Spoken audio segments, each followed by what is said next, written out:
Começa agora o Fofoliterando, o programa onde os grandes mestres da literatura se encontram para debater os dramas, as paixões e os conflitos de obras que marcaram a época. No episódio de hoje, mergulhamos na obra Inocência, do Visconde de Tanauli. Boa tarde, telespectadores. Eu sou Clarice Lispector e é um prazer imenso estar aqui hoje. Bom, a literatura, quando verdadeira, ela sangra. E inocência sangra de forma silenciosa. Sejam muito bem-vindos. Saudações, amigos! Aqui quem vos fala é Elcio de Queiroz. Venha comigo mergulhar no Fofoliterando, mostrando o olhar crítico europeu do século XIX no sertão brasileiro. Saudações! Sou William Shakespeare do outro lado do oceano e venho para testemunhar mais uma alma trágica que clama por liberdade. Hoje falaremos não de um romance florido, mas de um lamento encenado sobre o sol brasileiro. Muito boa tarde, sou o Visconde de Tanauli e desde já agradeço por essa entrevista em tão humilde companhia. O que eu escrevi não foi fruto da minha imaginação, mas sim tudo aquilo que vi e vivi e resolvi transformar em reflexão. Desde já agradeço. Agora que nós já fomos apresentados, creio que é hora de nos aprofundarmos mais no assunto, não é mesmo? Afinal, ser ou não ser inocente? Eis a questão, não é mesmo, Sr. Shakespeare? Ora, Clarice, eu diria que neste caso, ser inocente foi de fato o maior dos pecados. E o mais impune do sofrimento, mas vamos ao que interessa. Visconde, perdoe-me a ousadia, mas me diga, ao escrever Inocência, pensava o senhor em ecoar um lamento universal? Pois em minha terra também vi donzelas silenciadas por estruturas rígidas. Sem dúvidas, caro Shakespeare, o sofrimento feminino transcende as fronteiras. O que mais me impressionava era como tudo aquilo era naturalizado. Era preciso criar uma personagem cuja mudez gritasse para isso. Nada mais eficaz do que usar o real como matéria bruta.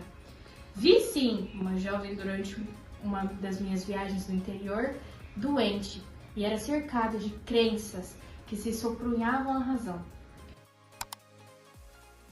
É curioso, porque o silêncio daquela jovem ecoa em tantas de nós até hoje. Como diria Hamlet, palavras, palavras, palavras.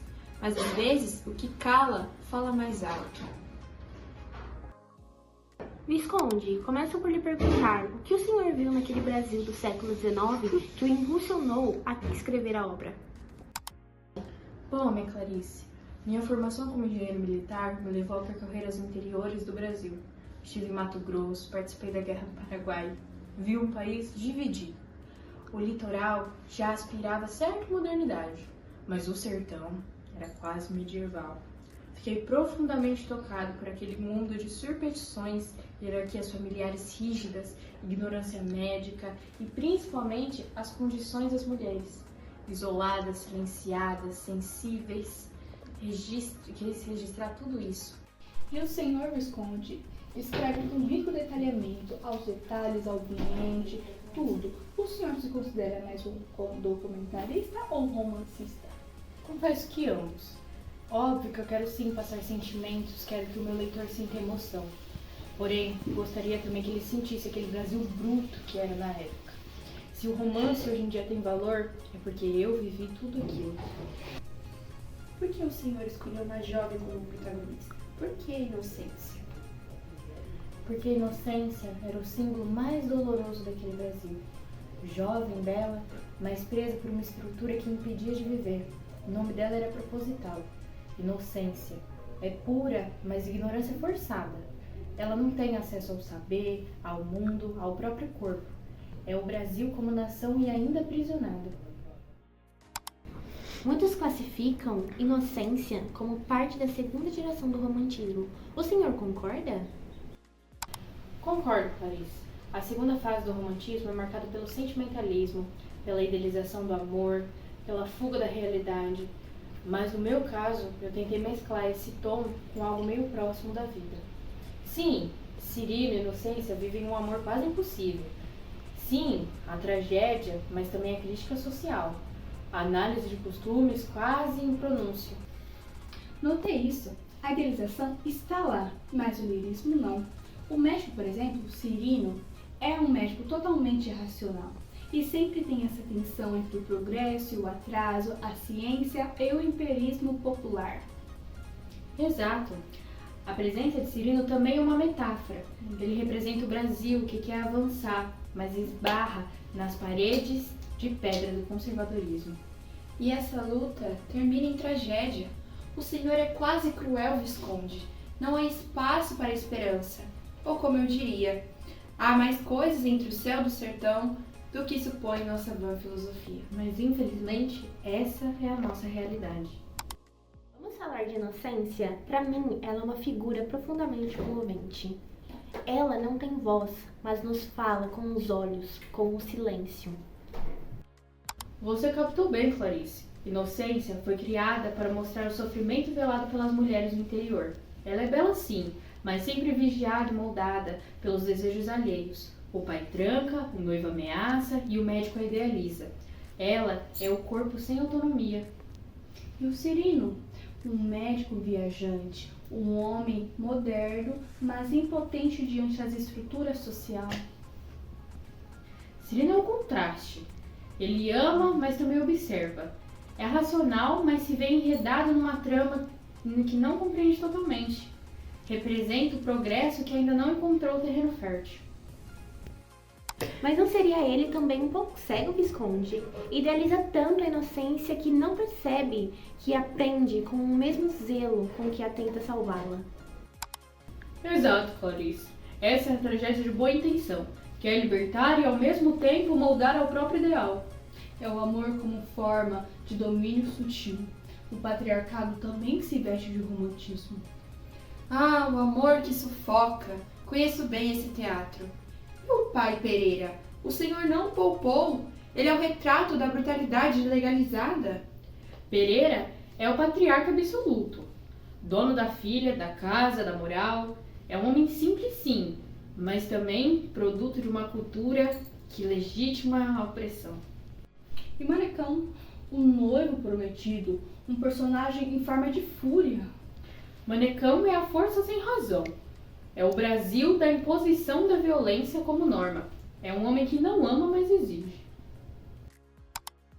E o Mineirinho, o agregado que observa, mas pouco interfere. Mineirinho é espectador do drama. Representa o povo comum, que assiste a tragédia alheia como se fosse parte da natureza das coisas. Inocência é uma metáfora do Brasil, isso é claro. Mas o senhor tinha consciência disso ao escrever? Tinha sim. Quis que ela fosse o símbolo, não só da mulher, mas das jovens da nação. Bela, mas manipulada. Inocência ao Brasil. Promissor, mas aprisionado pela ignorância, pela violência e pelo atraso. Sim, notei isso. A obra é ao mesmo tempo romântica e sociológica. Se me permite dizer um trocadilho, Visconde, Claro. a sua pena feriu com doçura e também escreveu com dor. É basicamente um lírico corta. Essa era a minha intenção. Um retrato de época e um aviso. O senhor usou o pseudônimo para publicar, não foi, senhor Silvio de Narte? Sim, queria que a obra fosse julgada pelo seu mérito e não pelo título que eu carregava. Inocência ainda vive em muitas de nós. Que sua história desperte consciência. Um retrato do Brasil profundo, que ainda ressoa. A tragédia é eterna, mas pode nos ensinar. Agradeço a todos, que minha obra seja, acima de tudo, um convite à reflexão. E nós encerramos mais um Fofoliterando. Hoje, mergulhamos na dor silenciosa de Inocência e na complexidade do Brasil oitocentista. E até o próximo episódio, onde a literatura volta a ser o centro da conversa.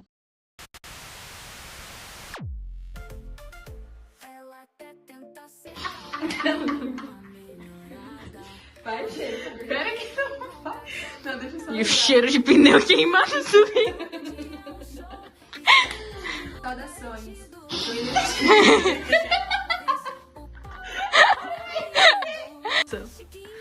Saudações, amigos. Aqui quem vos fala é Elcio de Queiroz.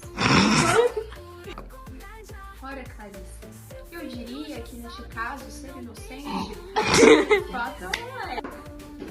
Como diria Hamlet, palavras. De domínio sutil, a sombra do patriarcado também se veste de romantismo. Isso. Vamos, meu bem. Eu repeti? É porque gente. você pagou um alto pra terminar tudo. Agora vai dar certo.